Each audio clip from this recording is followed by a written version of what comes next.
Uyg'ur irqiy qirg'inchiligini inkor qiladigan cho'ng shayka.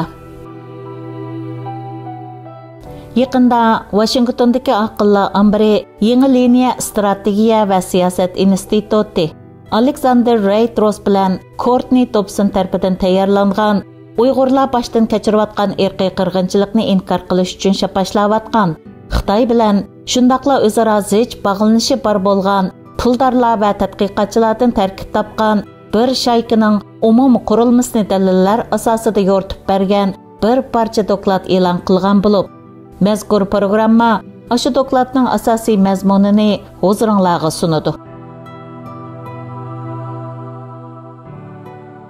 Yangi liniya strategiya siyosat institutining necha oylik tekshirishidan ma'lum bo'lishicha, o'tgan 5 yilda 65 million dollarga yaqin pul Xitoy hukumatini yoqlaydigan hamda ularning Sharqi Turkistondagi Uyg'ur va boshqa turkiy musulmonlarga qaratgan kishilik huquq dafsandichiliklarini suslashtirishga uringan, hatto tubdan inkor qilganlar bilan munosabatlik har xil tashkilotlarga eqib kirgan.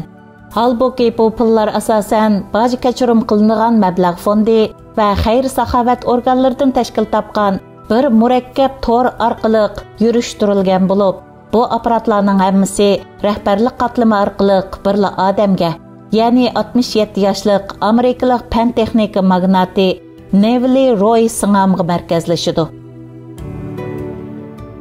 Sri-Lankaliklar bilan kubaliklarning avlodi bo'lgan Singam uzundan beri Xitoy Kompartiyasi bilan ideologiya jihati yaqinlikni saqlab kelgan bo'lib, bu xil munosabatlar Singam 18 yosh vaqtida Mao Zedongning ideyasini yoqlaydigan qartallik inqilobiy ishchilar uyushmasiga a'zo bo'lgan vaqtlarda boshlangan. Keyin u Harvard universitetiga kirgan va shuningdan keyingi bir qancha yilda Chicagodagi yer osti uyida asosliqi aslalarni ijaraga berishga tayindigan maslahatchilik shirkati qurish uchun paloqlab yurgan. 1993-yilga kelganda u o'z shirkatiga Southworks deb ism qo'yib, asosliqi apchil yumshoq detallarni yasash bilan aplashgan. Buningdan sirt, Xitoydagi Boss Japan xizmatchi qabul qilish subsidiyasiga tunishtirishga ko'ra, Singam 2001-yildan 2008-yilgacha Xitoyning texnika magnati bo'lgan Huawei shirkatida strategiya maslahatchisi bo'lgan va bu mezgilda Xitoyning iqtisodiy andisini og'ziga tegmay maqtab turgan. Hatto u 2008-yili Bayliq jurnalining tahriri David Patrickqa Xitoy dunyoga erkin bozorning tangshishi bilan uzun muddatlik planlash birlashtirilgan qo'sh relislik iqtisod andisining dunyoni texim yaxshilaydiganligi to'g'risida ta'lim beryotdi degan. Shuningdan keyin Southworks o'z tijoratini 17 davlat rayoniga kengaytgan va shundaqla Demokrasiya Now'ga o'xshash haqsiz tashviqot xizmati bilan shug'ullanayotgan taratqularga bo'lgan qiziqishini ifodalagan. Singam boshchiligidagi mazkur Xitoyparast shaykining shuningdan keyingi qilmishlarini nazarda tutganda, bu Singam uchun cho'ng burilish nuqtalaridan biri hisoblanadi. Andin 2017-yilga kelganda Singam Southworks shirkatini oshkorlanmagan bahoda Angliyadagi shaxsiy pay fondi Apex'ga setib etib, shirkat bilan bo'lgan aloqasini talto'kis uzgan. Singamning ayoli Judy Evans Code Pink degan ayollar tashkilotining qurg'uvchilaridan biri bo'lib, u Xitoyning sodiq yaqilg'uvchilaridan biridir. Buning dalillaridan biri shuki, u 2020-yili 9-oydagi so'g'uq munosabatlar urushiga xotima berish temasidagi to'g'ri suhbat yig'inida shundoq degan. Aniqki, Amerikalik sarxillar Xitoyning g'oyat zo'r iqtisodiy muvaffaqiyatidan cho'chib ketishdi. Xitoy Amerikaga harbiy jihatdan tahdid solgani yo'q. Aksicha, Xitoyning muvaffaqiyatlari Amerikaning dunyoga atamanlik qilishiga putli qashang bo'ldi. Amerika-Xitoy munosabatini qutqizib olg'usiz darajada nacharlashgan Amerikaning gunohsiz va qo'rshovda qolgan Xitoyga qaratgan zo'mikarligi deb ta'birlash Shimoliy Amerikadagi jahongirlikka qarshi faoliyatchilarning asosli xitob tarzidir. Halbuki qarmoqqa ideologiyaga aloqadorda ko'rinadigan bu mujodilada pulni ravrs topqili bo'ladi.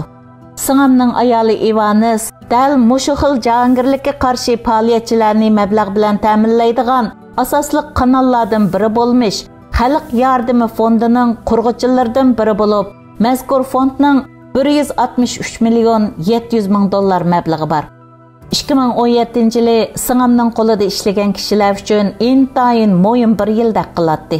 Ya'ni Sing'am Southworks shirkatini setayotgandan keyin mazkur shirkatning xodimlari bu shirkatdagi xizmatini tashlab, Xalq yardımı fondiga yo'tkalgan. Yana kelib to'limi qulaylik bo'lgani, Xalq yardımı fondining xizmat binosi Southworks shirkatining binosiga 5 minutlik yo'l edi. Yangi Liniya instituti ko'zdan kechirgan moliya dokladiga ko'ra, Xalq yardımı fondi Southworks shirkatining bosh strategiyachisi Chad Washingtonning yordami bilan qurilgan. Yana kelib 2017-yildan 2019-yilgacha Xalq yardımı fondining bosh moliya va ijroiya amaldori bo'lgan Jason Fitcher Southworks'ning sobiq bosh qonun maslahatchisi edi. Sing'amning ayoli Evanisning rahbarligidagi Code Pink 2020-yili Xitoy bizning dushmanimiz emas temili harakat qo'zg'agan bo'lib, mazkur tashkilot bu harakat jarayonida Amerikani Xitoyga qarshi talto'kis madarachilik tutumida bo'lishga chaqirgan. Shundaqla Code Pinkning to'r betidagi ko'p uchraydigan savollar qismida Uyg'urlarga aloqador mazmun bor bo'lib, buningda biz Uyg'ur masalasining Amerikaning Xitoyga qarshi ko'p qirliq urushidagi ko'zirga aylanib qolishidan ansiraymiz deyilgan. Shundaqli mazkur to'rbatda ulanmasi berilgan Evanis bilan angliyalik tadqiqotchi John Ross orasidagi suhbatga aloqador bir videoda John Ross Uyg'ur irqiy qirg'inchilikni kulkilik va tamoman yolg'on degan. John Ross boshqa bir yerda yana agar kishilik huquq degan so'zning haqiqiy ma'nosi bo'yicha aytsak, Xitoyning kishilik huquq jihatdagi ifodasi dunyo bo'yicha eng yaxshidir degan. Buningdan sirt Xalq yardımı fondining atalmish iyonlarining ko'p qismi New Yorkdagi Birlashma Mali fondiga berilgan bo'lib, Xalq yardımı fondining 2019-yillik baj dokladida ko'rsatilishicha, ular mazkur fondga 6 million 700 ming dollar pul bergan. O'zining kishilik huquq va ijtimoiy adolat jihatdagi ma'rif va tashviqot xizmatlarini ilgari surishni maqsad qilganligini ilgari surgan Birlashma Mali fondi Sing'am qurgan Southworks'ning Germaniyadagi tarmoq shirkatining sobiq mas'uli Fransiska Kleiner tarafidan boshqariladi.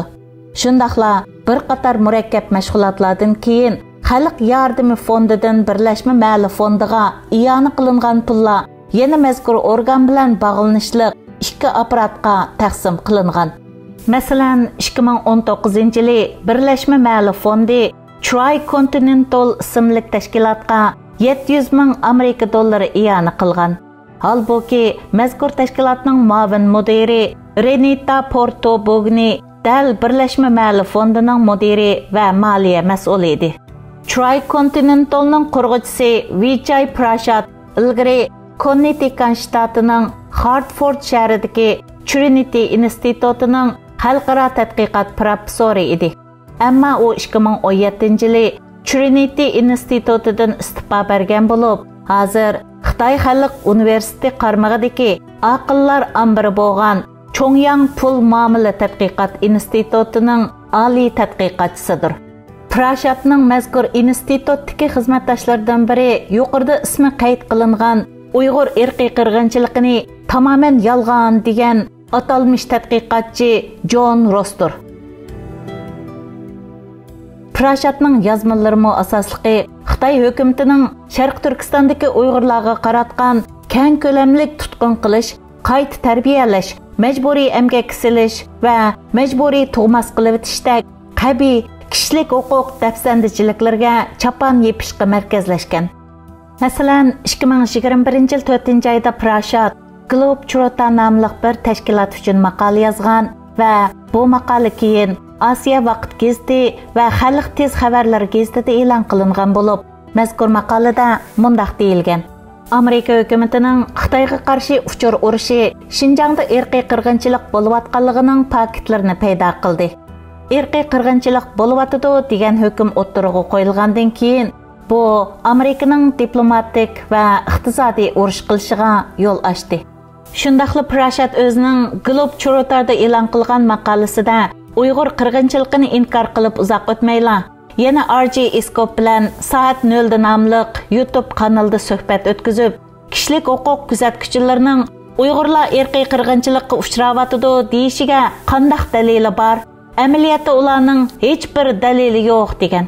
Halbuki Prashatning Try Continental shirkati 2018-yilda Beijingning noma'lum sondagi Uyg'urlarni tutqun qilishni o'z ichiga olgan masalalarni intayin ig'ir degan. Undaqda Prashatdagi bu qadar zo'r o'zgarishga zoti nima sabab bo'lgan? Buning javobi yenilam Singam degan ismga munosabatlik. Chunki Prashat o'zining 2021-yil 11-oyning 24-kundagi Twitter yo'llanmasida Singamni eng qadimiy do'stim degan. Demak, bu jarayonda Singamning salachilik qilib Prashatni Xitoy tanqidchisidan Xitoy kuychisiga aylantirganligini tasavvur qilish tas emas. Xulosalaganda, nomda o'zining jahongirlikka qarshi faoliyatchilar ekanligini ilgari suradigan Amerikaning Xitoyga qarshi tutumiga jon-jahli bilan qarshi turib, Xitoyda zarrachilik ayib borligini inkor qiladigan mazkur shayka Singamdan iborat necha 100 million, hatto milliard dollarlab mablag'ga ega puldorlardan va Prashat bilan John Rossga o'xshash vijdonini, akademik axloqini yo'qotgan atalmish tadqiqotchilardan tarkib topgan bo'lib, ularning navbatdagi eng gavdalik faoliyati Xitoyning eng ig'ir jinoyati bo'lgan Uyg'ur irqiy qirg'inchilikni tubdan inkor qilish bo'lmoqda.